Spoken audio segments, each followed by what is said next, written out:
I stood in the rain, watching the movers carry elegant furniture into my sister Emma's new mansion. A wedding gift from our parents. A $2.8 million house in the most prestigious neighborhood in Boston.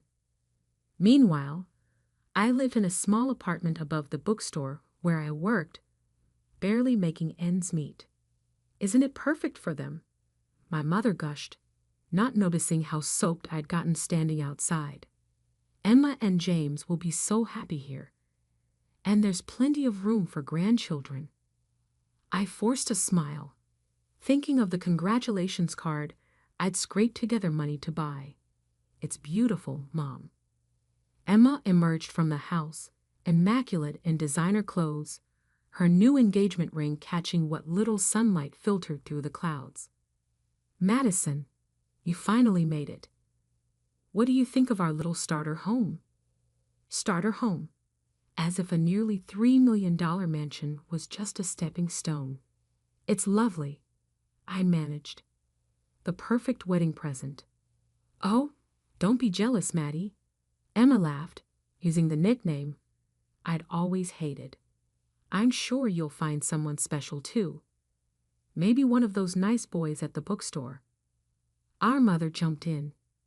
You know the Henderson's son is still single. He's an accountant now. Very stable career. I bit my tongue. At 32, I had a master's degree in literature and was working on my first novel. But to them, I was just the family disappointment. The daughter who chose books over business, dreams over security. I should go, I said quietly. My shift starts soon. On a Saturday? Mom frowned. But we're having a family dinner to celebrate Emma's house. Some of us have to work weekends, Mom. Emma rolled her eyes. Still so dramatic, Maddie. This is why you struggle, you know. Always choosing the hard way instead of accepting help. Help, like the full ride to business school I'd turned down. Like the position at Dad's firm I'd refused. Like the arranged dates with suitable men I'd avoided. What they never understood was that their help always came with strings. Golden handcuffs designed to shape me into their version of success. The bookstore's short-staffed, I said, already turning to leave. And I need the hours. Well, Mom sighed, at least take some leftovers home. I hate thinking of you eating alone in that tiny apartment. I didn't tell her that my tiny apartment was my sanctuary, a space filled with books, art, and peace. A place where I could write without judgment, dream without limits. The next morning, I stopped at Pete's corner store for my usual coffee. Pete, a grandfather figure who'd been running the shop for 40 years, greeted me with unusual excitement. Madison, did you check your ticket? I blinked, confused.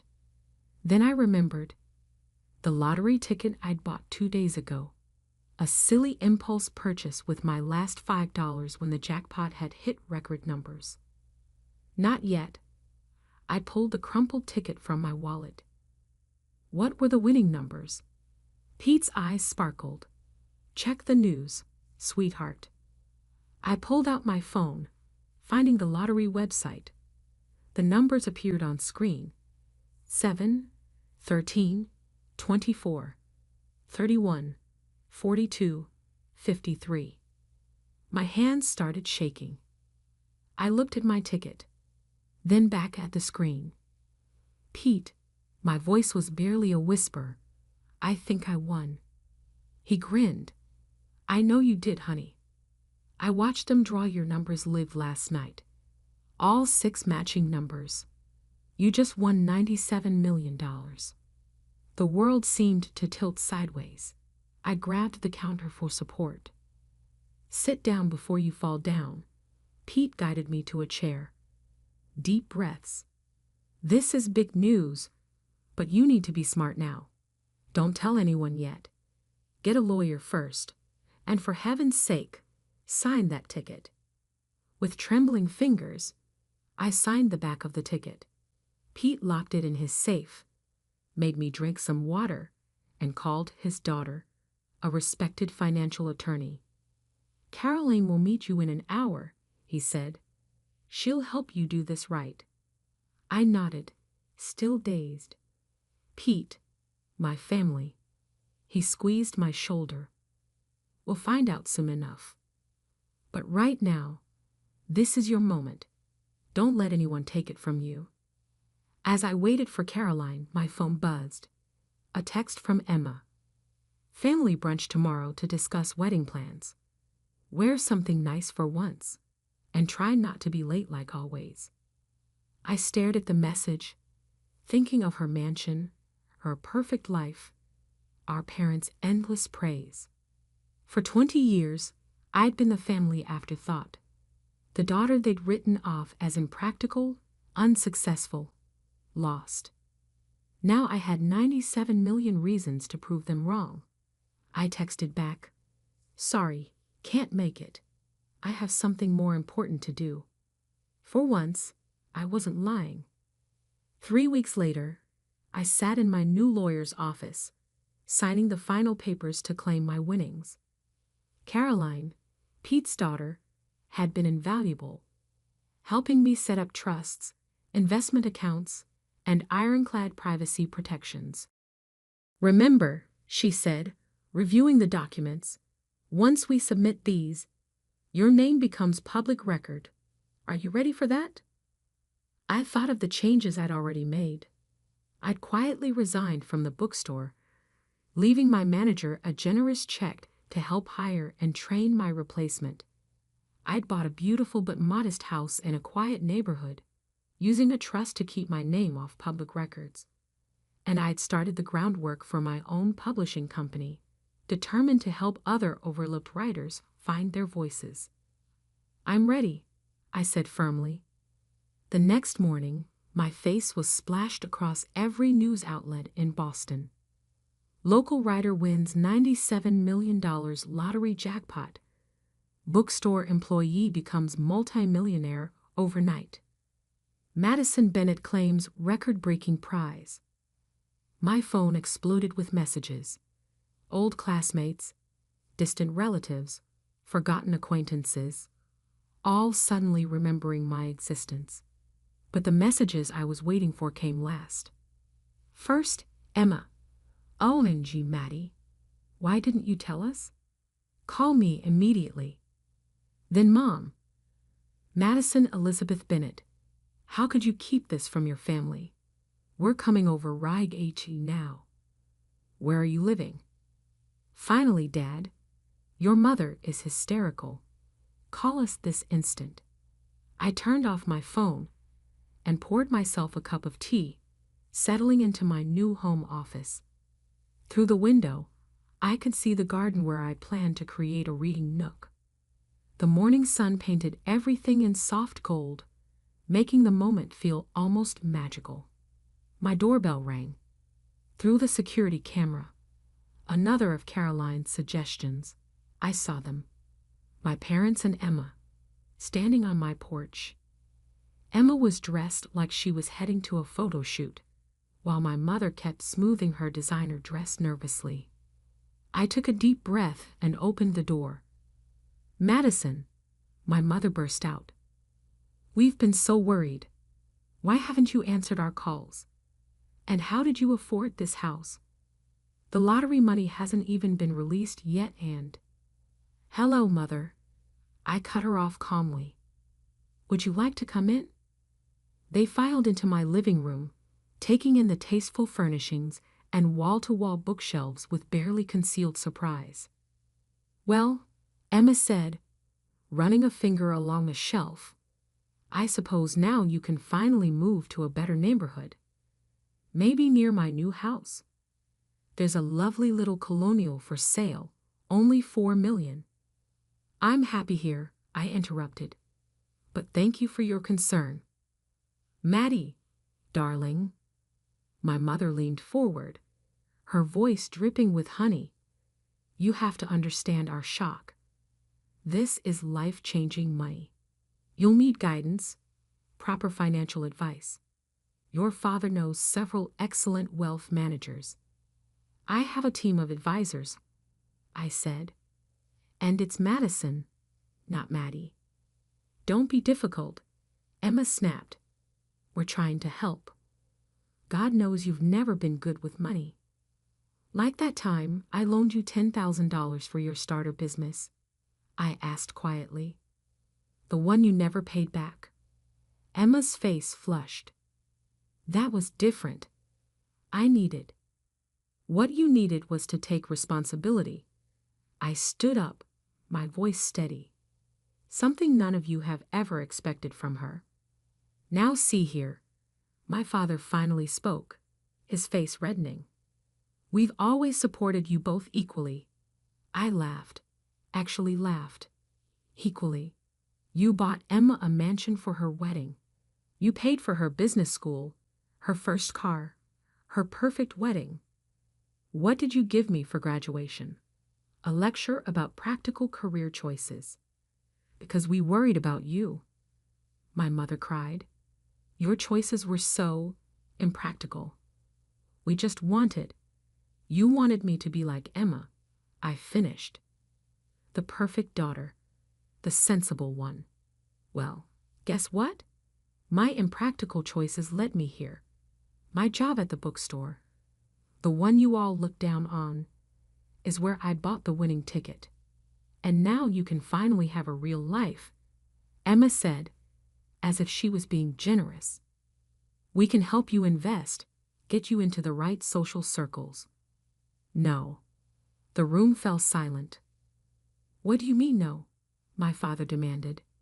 I walked to my desk and pulled out 3 envelopes. Emma, this is a cashier's check for $10,000, repaying the loan you've conveniently forgotten about.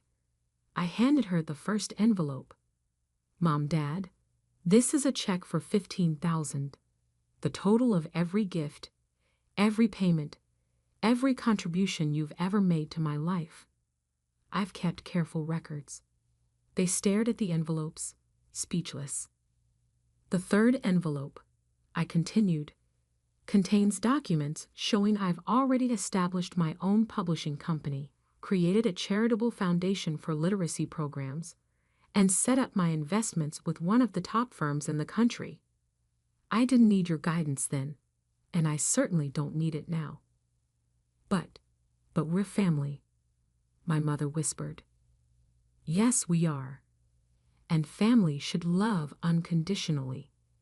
Support dreams, not squash them. Celebrate differences, not try to erase them. I walked to the door and opened it. Now, if you'll excuse me, I have a meeting with my foundation board about funding new libraries in underserved communities. You're making a mistake, my father said stiffly. You need us. I smiled, feeling lighter than I had in years. No, Dad, you need me. And that's the real reason you're here, isn't it? Emma stood up, her face a mask of fury. You think you're better than us now? Because of some lucky numbers? No, Emma, I always was. You just never saw it. As they left, my mother turned back, tears in her eyes. Madison, please. We made a terrible mistake. We see that now. Can't we start over? I looked at her, really looked at her, and saw for the first time how small she seemed. How all of them seemed, trapped in their narrow view of success and worth. Maybe someday, I said softly, but not today. I closed the door on their protests, walking back to my office. On my desk sat the manuscript of my novel, a story about a girl finding her voice in a world that tried to silence her. It was time to write the next chapter. 6 months later, the launch party for Bennett Publishing House was everything I dreamed of.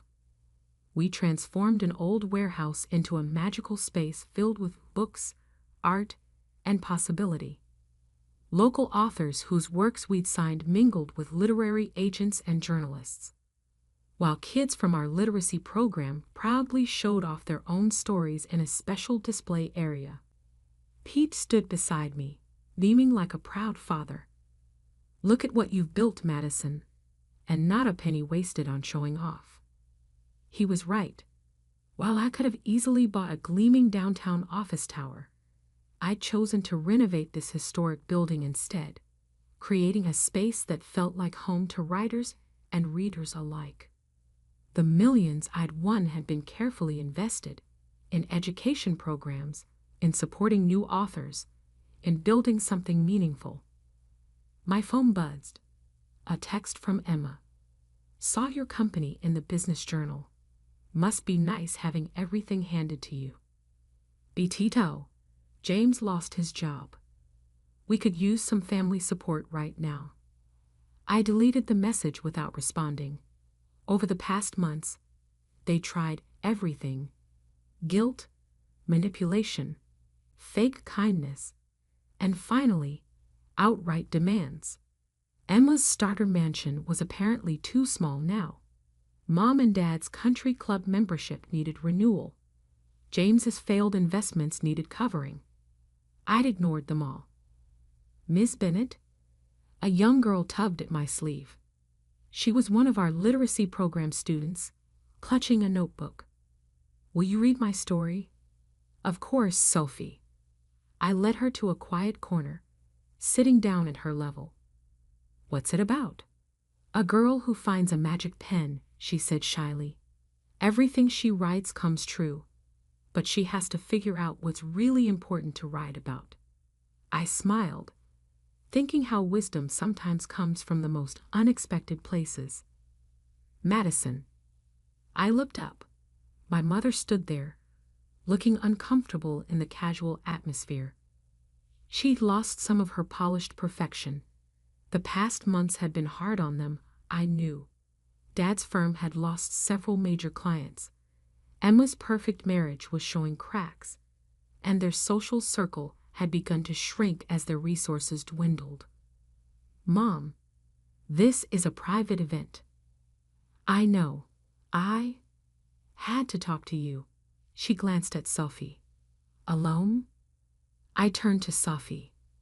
Why don't you show your story to Miss Sarah? She's our children's book editor. After Sophie scampered off, I faced my mother. Well, your father's company is failing, she said bluntly. Emma's house is being foreclosed. Everything's falling apart, and you're here playing with children's stories. I stood up, anger flaring. Playing? Look around, Mom.